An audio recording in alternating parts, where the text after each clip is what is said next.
evening, everybody. My name is Jim Hartley, and I'm the city's interim finance director. I just want to thank you all for coming to the City of Cleveland's Budget Town Hall. Tonight's meeting has two parts. First part is a presentation by the city's budget administrator, Nicole Gallagher. And the second part, and probably the most important part, is we're going to ask for your feedback. We'd like you to tell us about your priorities by ranking the city services and programs by visiting the boards you see around the room. Again, I want to thank you for coming, and with that, I'll turn it over to Nicole. All right. Good evening, everybody. My name is Nicole Gallagher. I am the budget administrator for the city. I have been with the city for about 15 years now, and I've been the budget administrator for almost a year. And I'd also like to introduce some of my fellow employees. We have Ann Tilley here. She's project coordinator in the Department of Finance Admin. Carter Van Fossen works in my office in OBM. He is a project specialist. And we have Sophie Gilson, who is our fellow from the Cleveland Foundation. And they've been a great help with all of these, getting prepared. And we also have in the audience with us today also Eric Nemeth, who is also a project specialist, and he just started with the city in February. So with that, we can get started with our presentation.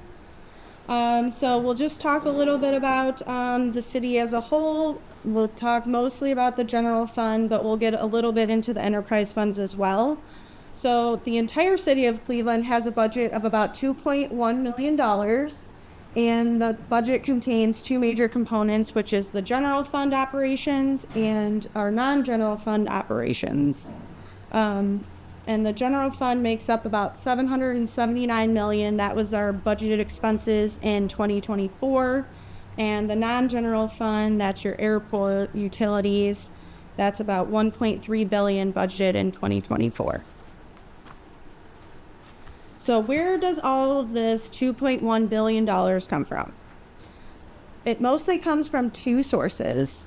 So in the general fund, income tax is our biggest source of revenue, and that's the 2.5% tax that every that anyone who works in the city of Cleveland must pay. And then the enterprise funds, they charge fees, like the airport utilities, they charge a fee to cover their costs. So they're self-supporting, and those are like water, sewer, electric, airport, cemeteries, parking, public hall, and West Side Market. So what is the general fund operating budget? The general fund is the mechanism the city uses to carry out the city's most basic operations and support services every year. That's your police, fire, EMS forces, park maintenance, people that clean up the vacant lots, your trash collectors, recycle pickup, all of your rec centers that you see throughout the city, courts, and building and housing code enforcement are just some of the examples. Are you allowed to ask questions over? So we're going to go through the presentation, then we'll do questions at the end. Oh, thanks, because when you speak on general priority, but I wouldn't like to know how there's left in there. Okay. I think we're going to get there, actually. We can get there. Oh, please, so good.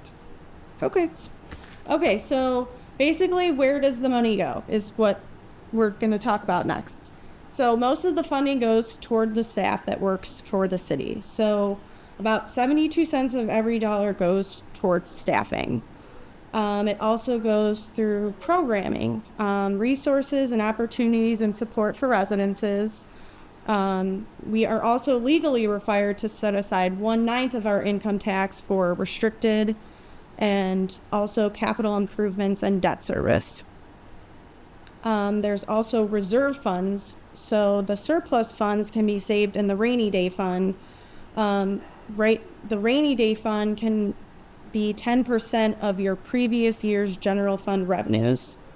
And in 2022, we also created the payroll reserve fund to cover future severance payments and the 27th pay.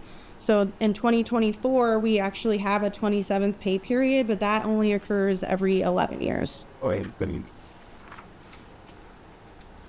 So how is all of this money allocated in the actual departments in the city? So mostly, as you can see from this chart, a lot of it goes to public safety, and that's all your, police, all your firefighters, your EMS workers, and those are a large number of employees. So that mostly goes to public safety. The next portion goes to general government. That's council, courts, finance, people like that.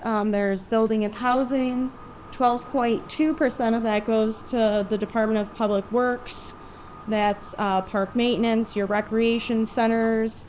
That is waste, traffic engineering, parking, golf courses, and property maintenance.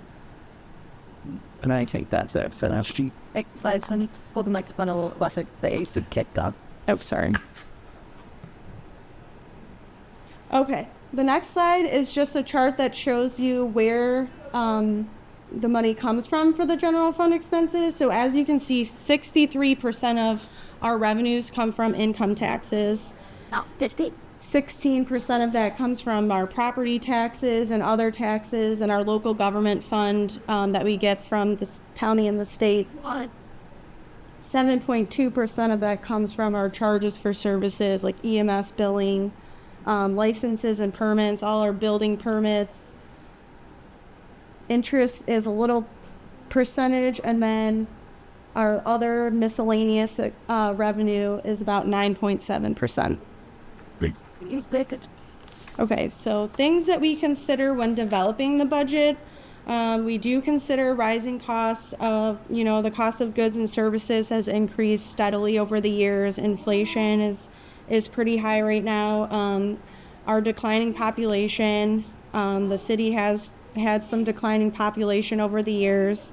We also have to look at things that are outside of our control, like the geopolitical instability, a potential for recession, and changes in state laws that would affect us. Also, we're required by state law to have a balanced budget where what we're expecting to spend is matching what we're expecting to receive in revenues. Okay, so we'll talk a little bit about the life cycle of our budget. So right now we're in the fall. So basically my department of OBM, we load the budget and then we let the departments give us their requests for 2025 or the following year. We review the submissions with the finance director. We also review them with the mayor's office. And then right now we're also doing operational hearings where the departments go in front of council and they talk about what they accomplished in the year, what they're looking to do in the following year. And then in December, we present the transfer, the supplemental, and the temporary ordinance to council. Throughout the year, changes happen. So one department might go over, some have savings. So we do transfer money from different departments to other departments. And then our temporary ordinance gives us authority to spend from January to April before our final budget gets passed. February, we have to present our mayor's estimate to council by February 1st. And then the budget has its first reading in a council meeting. And then the council conducts budget hearings about mid-February. And then the budget has its second reading in a council meeting, and then it sits for 7 days. The third reading is usually at the end of March, and that's when the final approved budget is passed, and it has to be adopted by April 1st of the following year. And then we print our final budget book and we post it on the city's website. Okay, so how do non-general fund monies complement the general fund? We have funds like ARPA and CARES designed to provide aid and or stimulate activity during a crisis. We have a capital budget, which we issue debt to pay for improvements to city-owned facilities like rec centers, infrastructure and equipment. We also do get federal and state grants A lot of public safety, police, they have a lot of grants. The health department gets a lot of grants. This is competitive funding to boost departmental capacity or purpose-driven funds like CDBG. It can only be used for defined purposes. And then our special revenue funds may only be used also for very specific purposes. Or just trying to. Okay, so for 2024, we did present a structurally balanced budget, which is pretty great.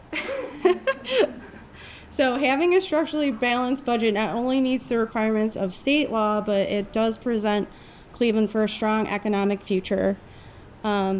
Looking forward to 2025, we do have some major tourism events. We do have the first and second round of the NCAA March Madness, the Burke Lakefront Study Outcomes, and then in 2025, we also have the National Urban League Convention coming to Cleveland.